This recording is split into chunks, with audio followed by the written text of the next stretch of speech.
Going on, people? It's your boy 592 coming at you today with another UFC Undisputed 3 video. And today I got Takanori Gomi versus Frankie Edgar.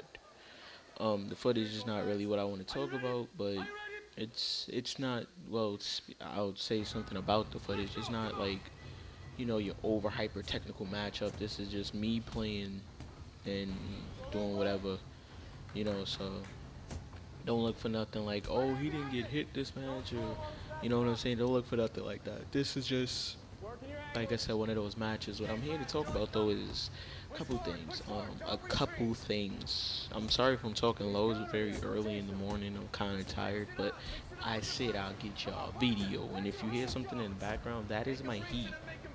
It's cold outside, so here in New York, heat comes up when it's cold. I'm sure they do that other places, but I don't even really know why I said that. But anyway, what I want to talk about first is WSOF 9, World Series of Fighting. Holy crap, it was good. The first match, well, I'm not gonna go from match to match because I hardly remember it. So, I will point out a few things. Josh Berkman picking up a outstanding knockout. Um, I think his name is Mogera. Somebody will correct me, but I can't think of his name right now. He won the bantamweight championship, and the guy is a stud. The guy is a tank. I would like to see him in the UFC, but to me, what he should have done was finish the fight instead of letting it go to decision. But what can you do? You know what I'm saying? That's actually, like I said, that's my only flaw with the guy. But the guy is a beast. Um, what else? What else? What else? What else? What else? Oh, I drew a blank. Marlon Moraes. There you go. I just looked him up. Marlon Moraes. He's a beast. The guy is sick. He's very fast, and not just fast. He's very powerful, which you don't really see in a lot of fighters, especially at bantamweight. Would love to see, him in the UFC taking on real competition. Not saying anything about, World Series of Fighting, but it's not the UFC's bantamweight division. Let's face it. Would love to see him versus Dominic Cruz. Make that happen, guys. What else? Rosemary Palhares took the title away from Steve Carl in lightning speed, which I don't know who expected different, but yeah, to me, I believe Rosemary will dominate the welterweight division in World Series of Fighting if John Fitch doesn't beat him, and I'm pulling for my boy John Fitch because he gets the next title shot at World Series of Fighting 11. So y'all need to check that out because that's going to be excellent. I always wanted to see John Fitch versus Rosemary because that's like a clash of styles. You got Rosemary who looks for that knee bar, and John Fitch with an outstanding wrestling. To me, if John Fitch can avoid that knee bar, we might have a new welterweight champion again. So that's something I'm really looking forward to. Really looking forward to that. I'm actually really hyped about that. And like I said, if you don't watch World Series of Fighting, check that out. Also, Yushin Okami made his debut at World Series of Fighting 9. Yushin Okami in World Series of Fighting, I'll say it now, has what it takes to dominate that middleweight division. What he did that fight, he dominated. He was Yushin Okami.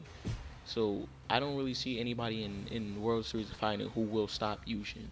He might get called back to UFC. If not, he might have a long title reign there. So yeah, that's really all I wanted to say. But I applaud World Series of Fighting. They on the up and coming, and I give it to them. They on the come up. I give it to them because that was a beautiful card. And like I said, a couple matches like that I'm looking forward to.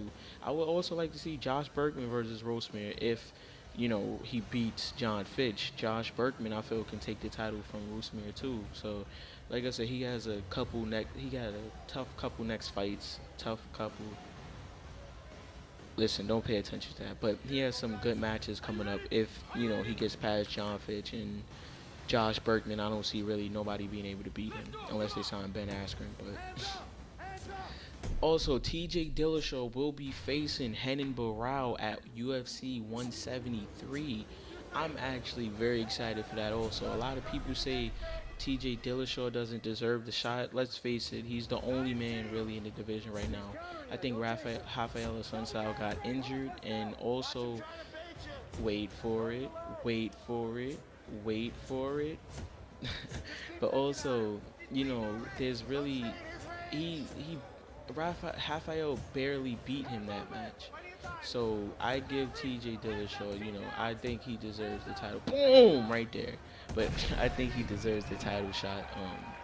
So Henan Barrow by murder, of course, because I don't think TJ can beat Henan, but it'll be a good match to see and a good contrast of styles. Let me know what you think of World Series of Fighting if you watch it. If not, please go take a look at it. I say it's worth it.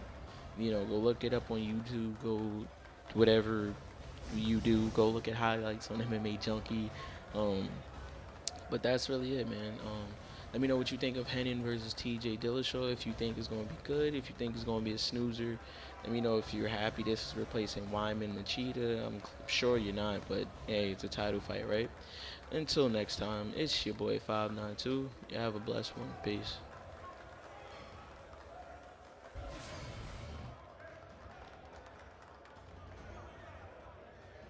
The winner